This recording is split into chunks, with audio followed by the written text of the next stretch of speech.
Hello friends, welcome back to my channel. আশা করি তোমরা সবাই খুব ভালো আছো, সুস্থ আছো। আমি ভালো আছি, সুস্থই আছি। আচ্ছা, একটা কথা সবসময় যেন মনে রাখবে, অতিরিক্ত কিছুই ভালো না। না ভালোবাসা ভালো, না মন্দবাসা ভালো, না খাওয়ার ভালো, না মিষ্টি ভালো, না ঝাল ভালো, না তেতো ভালো। কোনো কিছু কিন্তু অতিরিক্ত ভালো নয়। কেন এই কথাটা বললাম? দেখো, মিষ্টি তো আমরা প্রত্যেকটা মানুষই পছন্দ করি, কিন্তু মিষ্টি শরীরের পক্ষে কি ভালো? অতিরিক্ত ভালো না কিন্তু। ওয়াইটিতে এমন একটা আমি আজকে ভিডিওটা করতে চলেছি এমন একজনকে নিয়ে, তোমরা জানো, সে হচ্ছে বেচু এবং তার ঝিমি যে নতুন ভিডিও আবার আপলোড করেছে। হ্যাঁ, ভিডিওটা আমার করতে একটু দেরি হয়ে যাচ্ছে, অবশ্যই একটু দেরিতেই আসলাম, তবে আসলাম। বেচু কেন আমি কথা বললাম যে অতিরিক্ত কিছুই ভালো না? বেচু গেছে পুরো ফাটাবাসে আটকে। আচ্ছা, পুরোপুরি ফাটাবাসে আটকেছে নাকি বেচুকে আটকে দেওয়া হয়েছে? এটাও কিন্তু বিগ কোশ্চেন একটা। আচ্ছা, তোমরা কি কোথাও মিল খুঁজে পাচ্ছ? 1 বছর আগে টিনা, 1 বছর পরে ঝিমি, কোথাও যেন মিল খুঁজে পাচ্ছ? হ্যাঁ, আমি কিন্তু পুরোপুরি মিল খুঁজে পাচ্ছি। আচ্ছা, এই যে বেচু 1-1.5 বছর আগে টিনাকে ওয়াইটিতে বিক্রি করেছে। টিনা 5 বছর তার সাথে সংসার করেছিল, তার একটা সন্তানও আছে, তারপরেও কিন্তু বেচু ওয়াইটিতে বিক্রি করেছে তাকে। করেছে তো করে, মানে কন্ট্রোভার্সি ক্রিয়েটার দিদিদেরকে দিয়ে তাকে নোংরার থেকে নোংরা সাজিয়ে ফেলেছে। আজকে সেম মিল ঝিমির সাথেও হচ্ছে। ঝিমিকেও বেচু ইউজ করেছে, ঝিমিকেও ওয়াইটিতে বেচু এনেছে। বেচুর ভিডিওতে আমরা অনেক প্রমাণ পেয়েছি, এই ঝিমি সেই ঝিমি পেয়েছি তো। ভিডিওতে গলার আওয়াজে, হাত, মেহেন্দি পরা হাত, সমস্ত কিছু দেখেছি আমরা, পেয়েছি কিন্তু প্রমাণ যে ঝিমি বেচুর বাড়িতে থাকতো এবং ভিডিওতে আসতো না, কিন্তু বাড়িতে থাকতো, এটা প্রমাণ পেয়েছি। যখন এই বেচু জানতে পারলো ঝিমির ক্যারেক্টারটা কিরকম, মানে যখন ওর বয়ফ্রেন্ড, লিভিং পার্টনার যখন সবকিছু সোশ্যাল মিডিয়াতে চাউর করে দিল, যখন পুরো দিদিরা জানতে পারলো যে এরকম একটা মেয়ের সাথে এরকম সম্পর্ক, নাকি বেচু ইচ্ছাকৃতভাবে মেয়েটার কাছ থেকে সব নিয়ে নেওয়ার পরে মেয়েটাকে দূরে সরিয়ে দেওয়ার জন্য টিনার মতনই কেস করলো। ব্যাপারটা একই রকম মনে হচ্ছে না? প্রথমে টিনাকে বের করে দেওয়া হলো, পরে ঝিমিকে বের করে দেওয়ার জন্য তার দিদিদেরকে দিয়ে ওয়াইটিতে ওদেরকে বিক্রি করছে, তার দিদিদেরকে দিয়ে লাগিয়ে দিয়েছে মেয়েটার দোষ, তুমি কেন এসেছো, বারবার মেয়েটাকে কটাক্ষ করা হচ্ছে, বারবার মেয়েটার উপরে অ্যাটাক করা হচ্ছে। কোথাও মনে হচ্ছে না একই ইতিহাস আবার চলছে, আবার ঘুরছে এরকম করে? বেচু যখন যাকে মনে হচ্ছে ইউজ করছে, এবং ইউজ করার পরে বেচু তাকে ওয়াইটিতে বদনাম করে ছেড়ে দিচ্ছে। শোলের ব্যাপারটা দেখেছো? শোলের ব্যাপারটা ইন্টু কুলুকুলু গাড়িতে করেছে, তারপরে যেই ব্যাপারটা সবাই জেনে গেছে, শোলের ব্যাপারটাকে পুরো ধামাচাপা দিয়েছে এবং কিছু কন্ট্রোভার্সি দিদিদেরকে দিয়ে শোলের ব্যাপার, মেয়েটাকেও এবং ওপার বাংলার যে আছে তাকে দিয়েও মেয়েটাকে, মানে নোংরার থেকে নোংরা মেয়েটার নামে ভিডিও করলো। ওই মেয়েটার দোষ, ওই মেয়েটার চরিত্র খারাপ, ওই মেয়েটা জেনে শুনে এসেছে, ওই মেয়েটার বাড়িতে বর আছে, ওই মেয়েটারই সন্তান আছে, তারপরেও মেয়েটা চুলকানি, তারপরে এসেছে। শোলের ব্যাপারটা দেখেছো? ঝিমির ব্যাপারটা কিন্তু সেম, কোথাও মিল খুঁজে পাচ্ছ না। পরপর 3টা মেয়ে একই রকম। আচ্ছা, মেয়েটারই কি শুধু দোষ ছিল? বেচুর বাড়িতে মেয়েটাকে যখন এসেছে, তা বেচু কিন্তু মেয়েটাকে নিয়ে এসেছে। বেচুর বাড়িতে মেয়েটা ছিল, তাই তো? বেচু তার সাথে কথোপকথন করতো। মেয়েটা যদি জোর জবরদস্তি করতো তাহলে বেচু তার ফোন ব্লক করে দিতে পারতো। বেচুর ইচ্ছা ছিল, কুকুরানি ছিল, তারপরে কিন্তু বেচু ফোন করেছে, যোগাযোগ করেছে, বাড়িতে এনেছে, রেখেছে, সব কিছু করেছে, বেচু করেছে। কিন্তু টিনার ক্ষেত্রেও কিন্তু বেচু এটাই করেছিল। টিনাকেও বিয়ের আগে কিন্তু 5 দিন এখানে নিয়ে এসে রাখা হয়েছিল। বেচু এই মেয়েটাকে কিন্তু ঘরে নিয়ে এসে রেখেছে। শোলের ব্যাপারটাকে আনতে পারেনি, কারণ শোলের ব্যাপারটা তার হাজবেন্ড ছিল, সেজন্য এনে রাখতে পারেনি, না হলে কিন্তু উনাকেও এনে রাখা হতো। এবং এরকম করেই আজকে যেরকম ঝিমির সাথে হচ্ছে, এরকম করে কিন্তু শোলের মেয়েটাকেও সে তাড়িয়ে দিত যখনই দেখতো যে না, একে দ্বারা হবে না। বুঝতে পেরেছো? মিল তো অবশ্যই আছে, ষড়যন্ত্র তো অবশ্যই এখানটায় আছে। যে কর্ম সিদ্ধ হবে, কার্য সিদ্ধ হবে, তারপরেই কিন্তু আমি মেয়েটাকেও ঝেড়ে ফেলবো। আজকে মেয়েটা, ওই ছেলেটার মুখ থেকে শুনেছিলাম, মেয়েটা যখন ওই ছেলেটার, মানে সরি, ওই মনু যখন এই মেয়ের ব্যাপারে বলছিল, তখন বলছিল ওর বউ চলে গেছে, তারপরে হচ্ছে কিরকম না কিরকম হবে। কিন্তু আমি ওর কাছে যেতে চাই, কারণ ভাইরাল হতে চাই, ভিডিও করতে চাই। মেয়েটারও উদ্দেশ্য ছিল ভাইরাল হওয়া। দুজনেই কিন্তু দুজনের স্বার্থে এখানে মিশেছে। ভালোবাসা কিন্তু কোথাওই নেই, কারোর ক্ষেত্রেই নেই। বেচু শুধু টাকা চেনে, বেচু শুধুমাত্র টাকা চেনে, ভালোবাসা বেচুর কাছে নেই। বেচুর কাছে সম্পর্কটা কি, আমি ইউজ করব, আমার যেই ব্যবহার আমার করা হয়ে যাবে আমি কিন্তু ছুঁড়ে ফেলে দেব। মিল তো আমি পাচ্ছি রে বাবা। আচ্ছা, মেয়েটার একার দোষ হতে পারে না, এক হাতে তালি বাজতে পারে না। তাই সবাই শুধুমাত্র কেন মেয়েটাকে দোষারোপ করা হচ্ছে, শুধুমাত্র প্রত্যেকটা কন্ট্রোভার্সি ক্রিয়েটার কেন মেয়েটাকে দোষ দিচ্ছে? মেয়েটা কি একা এসেছে? মেয়েটা কি ওয়াইটিতে, মেয়েটাকে কে নিয়ে এসেছে? বেচুর হাত ধরে ওয়াইটিতে মেয়েটা এসেছে।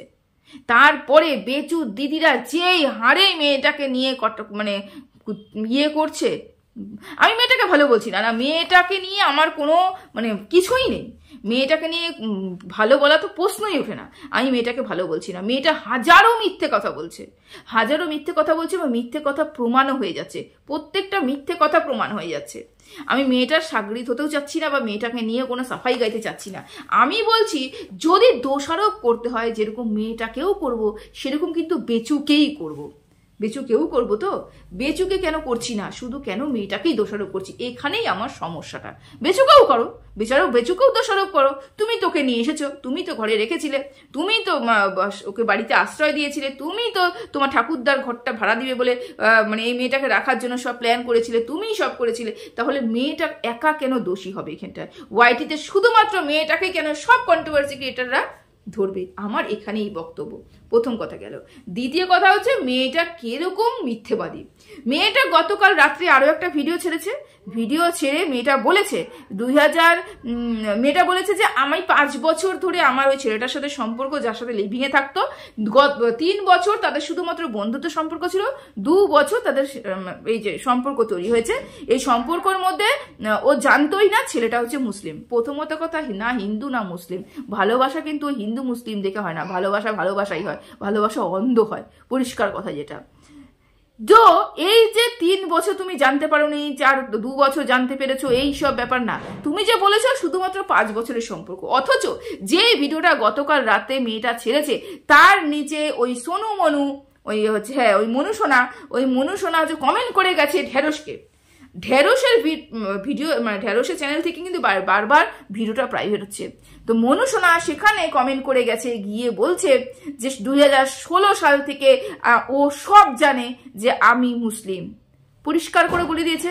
ছেলেটা যদি সত্যি সত্যি মিথ্যে কথা বলতো, সবার সামনে এসে কমেন্ট করে যেত না। আচ্ছা, এই কমেন্ট ব্যাপারটা আমি একটা বলি, কমেন্টে তো অনেক কিছু কমেন্ট এসেছে, কমেন্টটা এখন নেই, ডিলিট হয়ে গেছে। ব্যাপারটা কি বুঝলাম না, বুঝতে পেরেছো? কমেন্টটা কিন্তু ডিলিট হয়ে গেছে। তো মনু সোনা ঢেরসকে বলেছে যে, ঢেরস মনু সোনাকে বলছে যখন কমেন্টটা করেছে যে তুমি বলো, তুমি সত্যিটা নিয়ে আসো, তুমি সত্যি তুলে ধরো, আমরা সত্যিটা জানতে চাই। তখন মনু বলেছে আমিও সব সত্যি বলতে চাই, আমার কাছে অনেক প্রমাণ আছে। ঢেরস বলছে সব প্রমাণ আমাকে দাও। ঢেরস কিন্তু পেয়ে গেল কিছু রসদ, ঢেরস পেয়ে গেল কিছু কন্টেন্ট। আমাকে তুমি প্রমাণটা দাও, আমি সবার সামনে প্রমাণটা তুলে ধরবো। এই মনু সোনা বলেছে যে ঠিক আছে, সব প্রমাণ আমার কাছে আছে, আমি তোমার সাথে কিভাবে যোগাযোগ করব সেটা তুমি বলে দাও। তখন মনু সোনা এই যে ঢেরস তার চ্যানেলের মানে লিঙ্কটিং দিল, এখানে তাদের সাথে যোগাযোগ হবে। এই সময় কিন্তু ঢেরস ওর যে মেন চ্যানেল সেখান থেকে কমিউনিটি পোস্ট দিল, খুব তাড়াতাড়ি অনেক বড় খবর হতে চলেছে। এখানে দুটো আমার প্রশ্ন আছে, দুটো দিক আমি তুলে ধরবো। একটা হচ্ছে হঠাৎ করে কেন মনু সোনা ঢেরসের চ্যানেলেই কমেন্ট করলো, কেন প্রত্যেকটা কন্ট্রোভার্সি ক্রিয়েটারই কিন্তু ভিডিও করছে এই মেয়েটাকে নিয়ে, ঝিমিকে নিয়ে, তাহলে কেন ঢেরসের চ্যানেলেই মনু সোনার কমেন্ট আসলো? 1 নম্বর কথা। কেন মনু সোনা শুধু ঢেরসকেই বললো তোমার সাথে আমি যোগাযোগ করতে চাই, সব সত্যি বলতে চাই, তুমি উদ্ঘাটন করো? কেন এই কথাটা মনু সোনা শুধুমাত্র ঢেরসকে বলেছে? কারণ এই ওয়াইটিতে কিন্তু প্রত্যেকটা মানুষ এই মেয়েটাকে নিয়ে ভিডিও করছে। চুজ কেন ঢেরসকে করা হলো? ওপার বাংলায় বলে? কেন কমেন্টটা করার পরে কমেন্টগুলো ডিলিট হয়ে গেল? কেন ডিলিট হয়ে গেল? আর আরেকটা দিক আমি তুলে ধরছি, সেটা হচ্ছে তোমরা সবাই জানো ওপার বাংলায় বসে আছে বলে এই মানুষটা যত না সত্যি কথা বলেছে তার দ্বিগুণ কিন্তু মিথ্যে কথা বলেছে, হাজারো মিথ্যে কথা বলেছে। আজকে এই ছেলেটা যদি সত্যি প্রমাণ দেয়, সত্যি যদি কোনো সত্যি প্রমাণ দেয় একে ঢেরসকে, তোমরা মনে করো সত্যি প্রমাণ ওয়াইটিতে আসবে? তোমাদের মনে হয়? যদি কোনো কারণবশত মনু সোনা এমন কোনো প্রমাণ ঢেঁড়সকে দেয় যেখানে ফন্দি মানে বেচু ফেসে আছে, বেচু সব জানতো, বেচু ওদের বাড়িতে যাতায়াত করতো, বেচুর বাড়িতে ও থেকেছে, এমন প্রমাণ যদি ঢেঁড়সের হাতে পৌঁছয়, সেই প্রমাণ বেচুরের সংক্রান্ত সেই প্রমাণ কি ওয়াইটিতে সত্যি সত্যি আসবে? সত্যি সত্যি আসবে, নাকি এখানে মনু সোনাকে দিয়ে ভিডিও কমেন্ট করানো হয়েছে এবং সব কিছু সবাই জানে পুরোটাই একটা গেম প্ল্যানের মধ্যে চলছে? কি সেই গেম প্ল্যান? কে বলেছে ঝিমিকে যে তুমি টাকা খেয়েছো, তুমি অমুকের কাছ থেকে টাকা খেয়েছো অমুককে ফাঁসানোর জন্য? অমুককে ফাঁসানোর জন্য, অমুকটা কিন্তু আমরা চিনি সে কে, কিন্তু কে টাকা দিয়েছে এই কথাটা ঝিমি হঠাৎ করে বললো কেন? তোমরা তো বলছো আমি টাকা খেয়েছি, কার কাছ থেকে টাকা খেয়েছি ঝিমি কিন্তু নাম বললো না। আমরা জানতে চাই ঝিমি কার কথা বলা হচ্ছে, ঝিমি কার কথা বলছে, কাকে ফাঁসানোর চেষ্টা করা হচ্ছে, কে ঝিমিকে এনেছে, কে ঝিমিকে এই ওয়াইটিতে এনে বলা কেন বললো ওয়াইটিতে এসে ঝিমি আমি টাকা খেয়ে, নাকি তোমরা বলছো টাকা খেয়ে আমি অমুককে ফাঁসানোর চেষ্টা করছি, সম্পূর্ণ মিথ্যে কথা। এটা কেন হলো? দেখো অনেকগুলো প্রশ্ন, ব্যাপারটা যে অনেক ঘোটালা, সত্যিটা আদেও সামনে আসবে কিনা, যদি সত্যি সত্যি ওই ছেলেটা সত্যি যদি মানে প্রমাণ দিয়ে থাকে সেই প্রমাণটাও সঠিকভাবে ওয়াইটিতে আসবে কিনা এটাও কিন্তু সন্দেহ, নাকি সম্পূর্ণটা একটা গেম প্ল্যান সেটাও কিন্তু চিন্তা করার বিষয় আছে। ভিডিওটা এতটুকুই রাখলাম, সবাই ভালো থেকো, সুস্থ থেকো। বলার তো অনেক কিছু আছে কিন্তু বেশি বড় ভিডিও করি না, চলো রাখলাম।